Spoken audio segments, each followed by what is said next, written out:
must wait. The picture sequence from the cinema has finished. You can look at it once more if you want. We had not slept all night and I was very tired. I went to bed and woke late in the afternoon. I felt much better. I went downstairs. Holmes was reading a book. I saw at once that he was worried. "Is there any news?" I asked.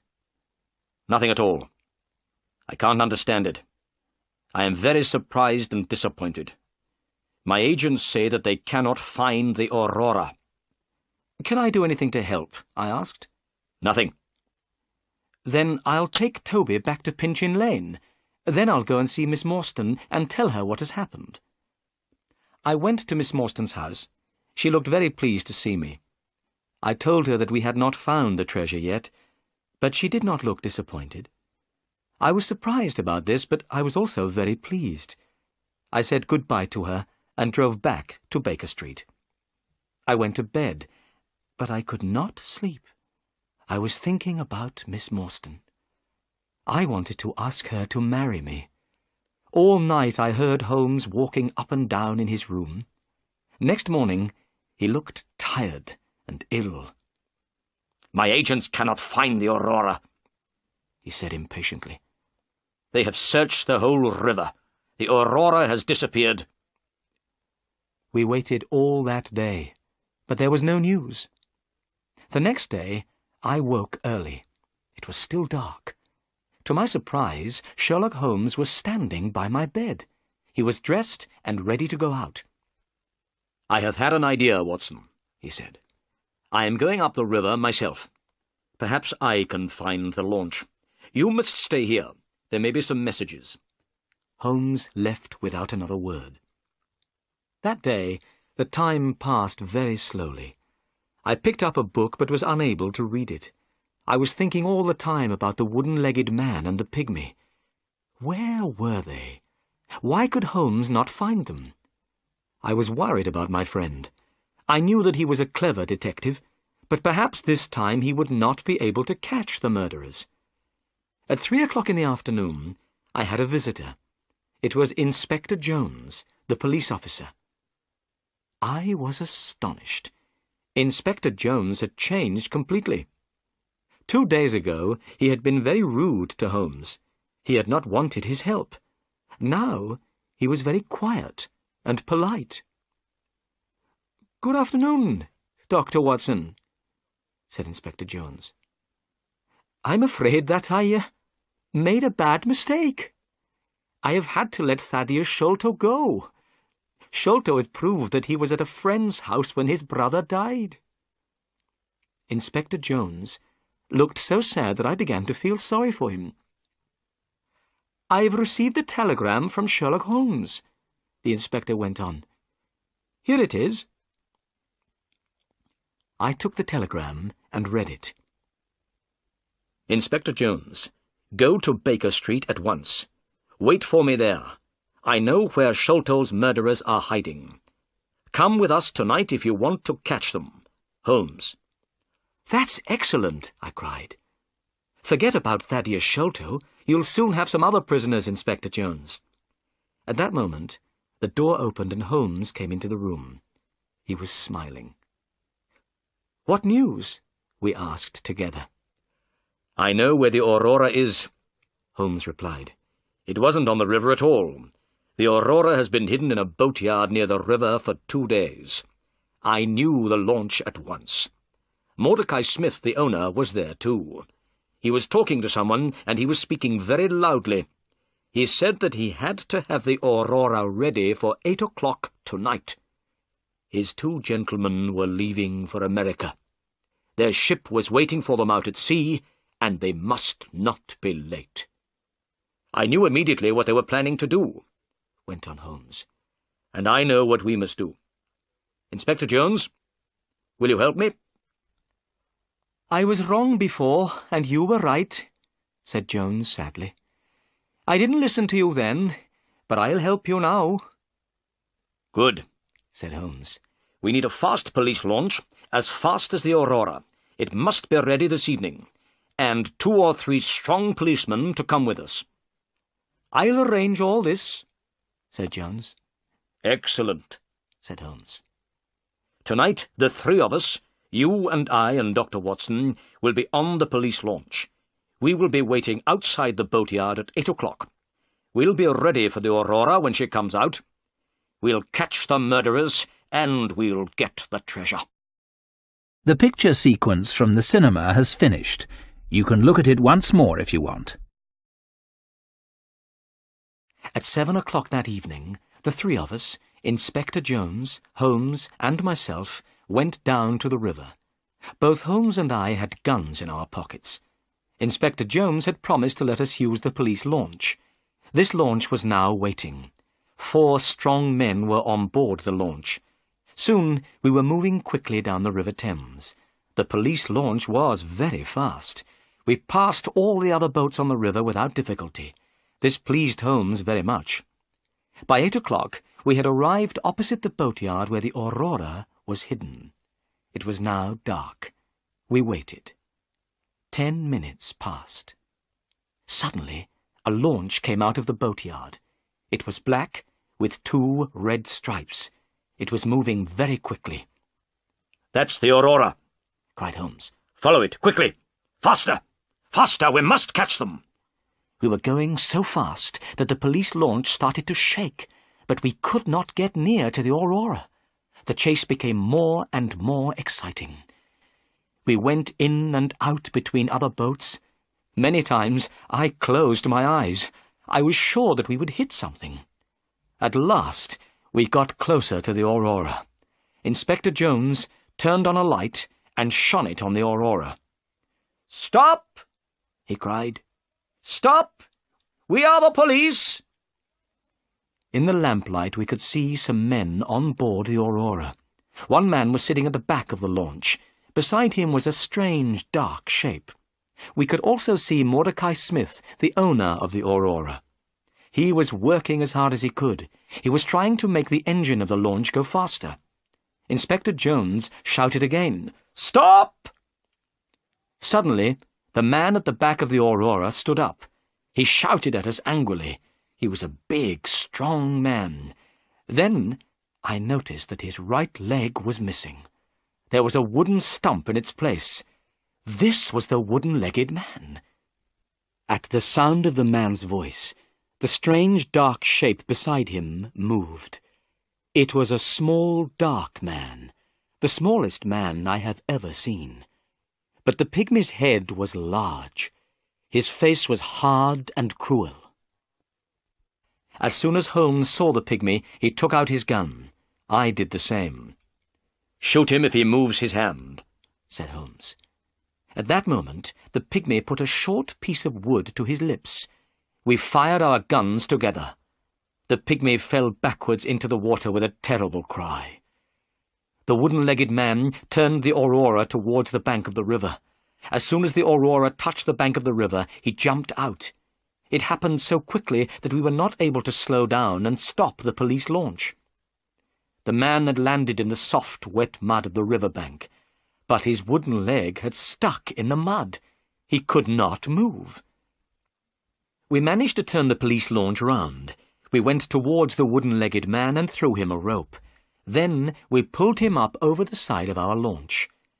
Mordecai Smith was still on the Aurora, but he did not try to escape. We tied the Aurora to our launch. The chase was over. On the deck of the Aurora there was a big, heavy chest. We were sure that it contained the Agra treasure. We carried the heavy box onto the police launch. Suddenly, Holmes stopped and pointed. "Look," he said. I looked where Holmes was pointing. I saw one of the pygmy's poisoned thorns. It was fixed in the wood where Holmes and I had been standing. The poisoned thorn had passed through the air between us. Holmes was smiling, but I felt cold and sick. We had escaped a horrible death. As we went back up the river, we shone our light on the water. We were looking for the body of the pygmy, but we saw nothing. His body still lies somewhere at the bottom of the River Thames. The picture sequence from the cinema has finished. You can look at it once more if you want. The wooden-legged man was our prisoner. He was sitting in the police launch opposite the treasure chest. He was about 50 years old. He had black curly hair and a black beard. He did not look angry any more. He was not interested in anything. "What's your name?" Holmes asked him. "Jonathan Small," replied the man. "Jonathan Small?" repeated Holmes. He took out the piece of paper which had been found in Captain Morstan's luggage. Holmes read out what was written on the piece of paper. "Jonathan Small, Mohammed Singh, Abdullah Khan, Dost Akbar, the sign of 4. "Give me that paper," said the man. Holmes gave it to him. "Yes," Small said. "I am one of the sign of 4. This paper is a plan of the fortress at Agra in India. My 3 friends and I found the treasure many years ago. Tonight I have lost the Agra treasure, and you have killed my dear friend, Tonga. I'm not sorry about the deaths of Sholto and his son. I'm not sorry about anything. Do what you like with me." "You will tell us your story later," said Holmes. "But first, Watson, will you take the treasure to Miss Morstan?" "I shall be pleased to do that," I said. But I was not speaking the truth.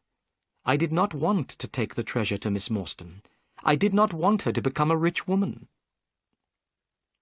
"Inspector Jones and I will take our prisoner to Baker Street," said Holmes. "We'll meet you there, Watson." Then Holmes turned to Jonathan Small. "But where is the key of the treasure chest?" "At the bottom of the river," replied Jonathan Small. "Why did you throw it away?" cried Inspector Jones angrily. "You've made things very difficult for us." Jonathan Small did not speak. He did not care what Jones said. When we got to the jetty, I got out of the launch with the treasure chest. I found a cab and drove to Miss Morstan's house. Miss Morstan was sitting by the window. She was wearing a pretty white dress, and her hair was shining brightly in the lamplight. "How nice to see you," she said when she saw me. "Do you have any news?" "I've brought something better than news," I said, trying to speak happily. "I've brought the Agra treasure." I put the heavy chest down on the table. Miss Morstan did not look very excited. "So, this is the famous Agra treasure," she said. "Yes," I replied. "Half of it belongs to you, and half to Thaddeus Sholto. You are a rich woman now, Miss Morstan." "The treasure can wait," she said. "First, I want to hear all about your adventures. Please sit down and tell me everything." So I told her everything that had happened. I told her how Holmes found the Aurora. I told her about Inspector Jones and Thaddeus Sholto. I told her about the chase on the river, the death of the pygmy, and how we had caught Jonathan Small. "How brave you are," she said. "I didn't know that you were in such terrible danger." "It's finished now," I said. "Let's open the treasure chest. There isn't a key. How can we open the chest?" Miss Morstan left the room and came back with a heavy metal bar. I took the bar and put it under the lid of the chest. Then I turned it, and the lid opened. I lifted up the lid. My hands were shaking. We both looked inside. Then we looked at each other in astonishment. The chest was empty. The chest was made of very thick iron. This was why it was so heavy. "The treasure is lost," said Miss Morstan quietly. "Thank God," I said. "Why do you say thank God?" asked Miss Morstan. "Because now I can ask you to marry me," I replied, holding her hand. "Because I love you, Mary. Now you are not going to be rich, so I can tell you my feelings. That is why I said, thank God." "Then I say thank God too," she whispered. The picture sequence from the cinema has finished.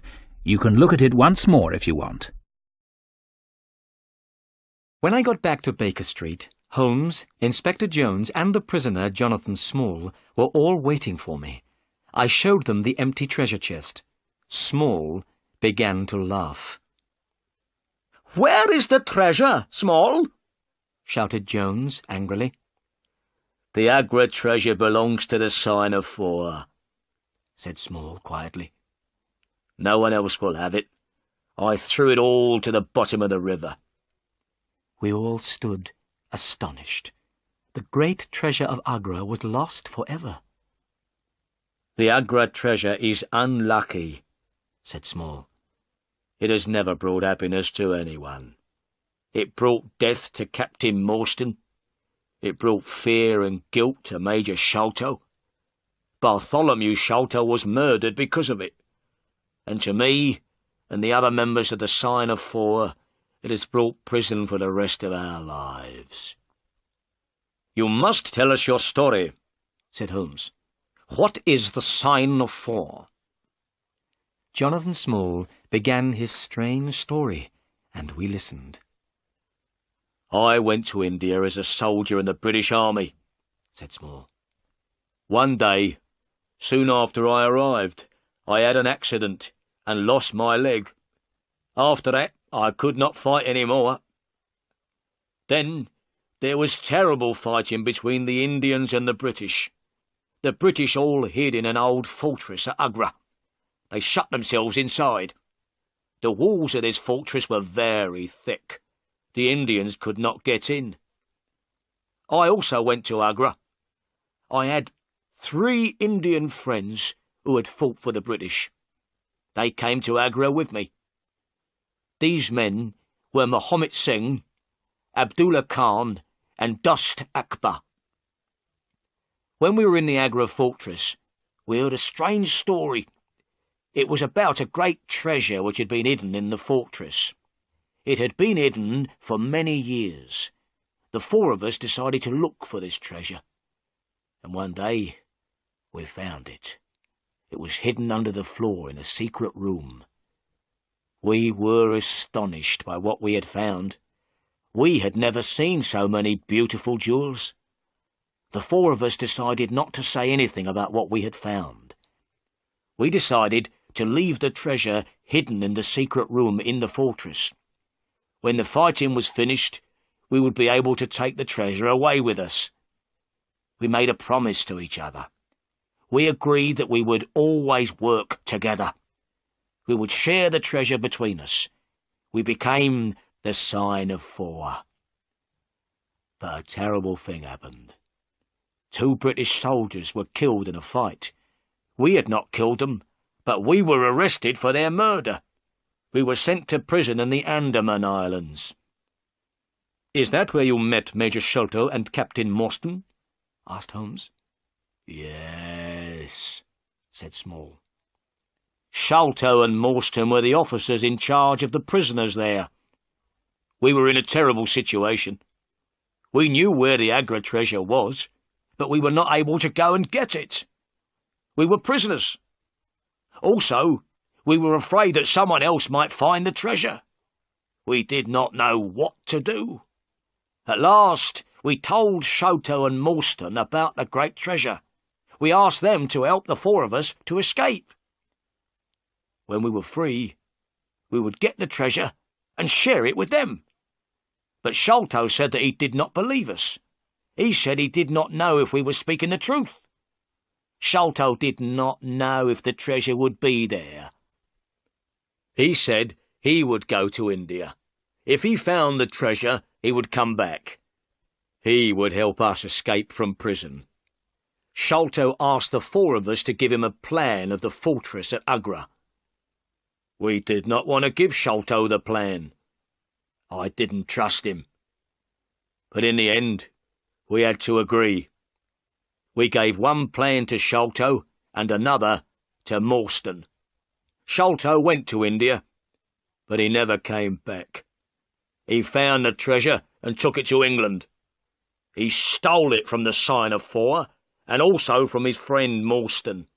And from that day, I decided to have revenge on Sholto." Small was silent for a few moments. He was thinking about what Sholto had done. Then he went on with his story. "I made friends with one of the people of the Andaman Islands," he said. "The people there are pygmies. They are very small, but they are very brave. One day, I found one of these pygmies lying under a tree. He was very ill. I looked after him. He slowly got better. He became my friend. His name was Tonga. Tonga helped me to escape from the islands. He had a small boat. One dark night, we put lots of food into the boat, and we sailed together from the Andaman Islands." Holmes had been listening carefully while Small told his story. Now he spoke. "Ah, I understand," he said. "Major Sholto received a letter. What was written in the letter frightened him to death. It must have been the news of your escape which killed him." Small went on with his story. "At last Tonga and I reached London, but I was too late to have revenge on Sholto. Sholto was dying. He saw my face at the window. That night I got into his room and left a message. It was from the Sign of Four. Tonga and I waited 6 years. We watched Pondicherry Lodge and Bartholomew Sholto carefully. When Bartholomew Sholto found the treasure, we knew about it immediately. With Tonga's help, I got into his room. Tonga killed Bartholomew Sholto with a poisoned thorn. We took the treasure, left the paper, and went. I had paid Mordecai Smith to take us to a ship. We were planning to go to America, but now everything has changed. Tonga is dead, and I am your prisoner, and the Agra treasure is lost forever." We were all silent. We were thinking of the great treasure which was lost in the mud at the bottom of the River Thames. Perhaps it was better there. "Dr. Watson," said Holmes, when Inspector Jones had taken Small away. "That is the end of our adventure." "Yes," I said, "but I have some very good news. Miss Morstan and I are going to get married." "Excellent," said Holmes. "The Agra treasure has at last brought happiness to someone."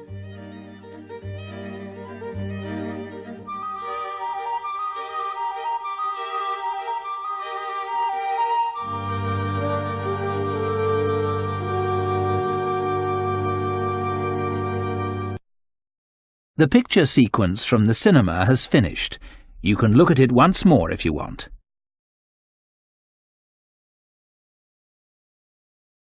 The newspaper chase. The time is 1 o'clock in the morning. The place is the Wrightsville Town Art Gallery. A window opens and a man comes in. His name is Harry Black, and he is a thief. It is dark in the art gallery, but Harry has a light. He looks across the room at a painting. "There it is," he says. Harry moves quickly across the room. He stands and looks at the painting. $1 million for this, he thinks. I don't understand it. But he takes a knife from his coat. Then he takes the painting very, very slowly from its frame. Harry goes back across the room to the window, but he walks into a table. There is a beautiful blue glass vase on the table. It falls on the floor and breaks into 100 pieces. Harry smiles. Is that $1 million vase? He thinks. It isn't now. He runs across the pieces of glass to the window. Harry has a room in Mrs. Allen's rooming house. He goes quietly up to his room and closes the door. Mrs. Allen and her daughter, Janie, are sleeping. They don't hear him. In his room, Harry takes the painting from his bag. He puts it in a newspaper. Then he puts the newspaper under his bed. In the morning, Janie Allen is in the kitchen. She's putting old bottles into a box. Recycling is important, Janie thinks. On the TV, a reporter is at the Wrightsville Art Gallery. He is talking about the painting.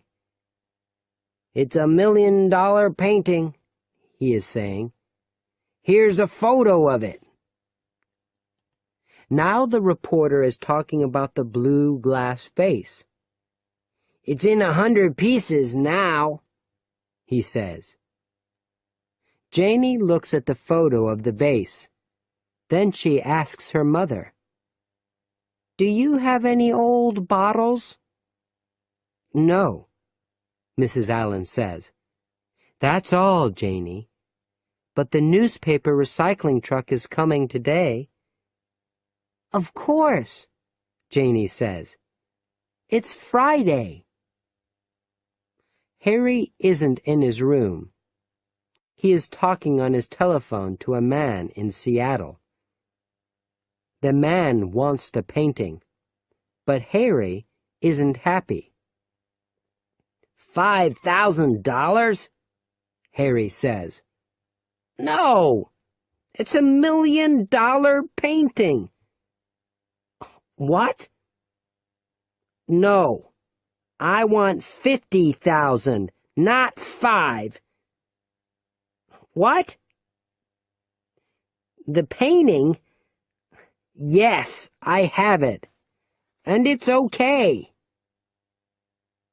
Janie is looking for old newspapers. Early on Friday mornings, she takes them from every room in the house. Then, later, the newspaper recycling truck arrives. Janie opens Harry's door and looks into his room. She always takes his old newspapers or bottles for recycling. Ah, she thinks, there's a newspaper under Harry's bed. Janie puts the old newspapers into a black recycling box. She runs from the house and sees the truck. Wait, she says, and she quickly gives the box to one of the men. Harry is coming back to the house. He sees the recycling truck and he sees Janie. It's Friday, he says. The newspaper. Oh, no. Harry chases after the truck. Wait! Wait! He says. Janie watches him. What is he doing? She thinks. Harry jumps into the back of the truck. I want my newspaper, he says. Where's my newspaper? But there are thousands of newspapers in the truck. Janie walks quickly from the house to the truck. Why is your newspaper important, Harry? She asks. It's 2 days old. But Harry doesn't hear her. He is thinking, my $1 million painting, where is it? The men from the recycling truck are watching Harry, too. But now Janie is looking at Harry's shoe. There's some blue glass in Harry's shoe, Janie thinks. Where? Oh! Suddenly, she remembers the photo of the blue glass vase on the TV. She looks again at the piece of glass in Harry's shoe. Is it from the vase in the art gallery? She thinks. Is Harry Black the thief? The men from the recycling truck are angry. "We're going now," they are saying. "We're late." "But I want my newspaper," Harry says. In the house, Janie is talking to the police on the telephone. "Maybe I'm wrong," she is saying, "but there's blue glass in his shoe." "What?" "Yes, he's looking for the newspaper now." 2 policemen arrive quickly. "Let's look at your shoe," they say to Harry. Harry doesn't understand. "What's wrong?" he asks. One of the policemen takes the glass from Harry's shoe. "This is a very expensive piece of glass," he says, "from a very expensive vase. Remember?" Suddenly, Harry understands. "Oh, no!" he says. Police cars and policemen arrive. The men look in the truck for the $1 million painting. Later, they find the right newspaper, and they find the painting. "Good work, Janie," one of the policemen says. "And there's a reward." "Maybe I can buy a painting with a reward," Janie says. "I like pictures,"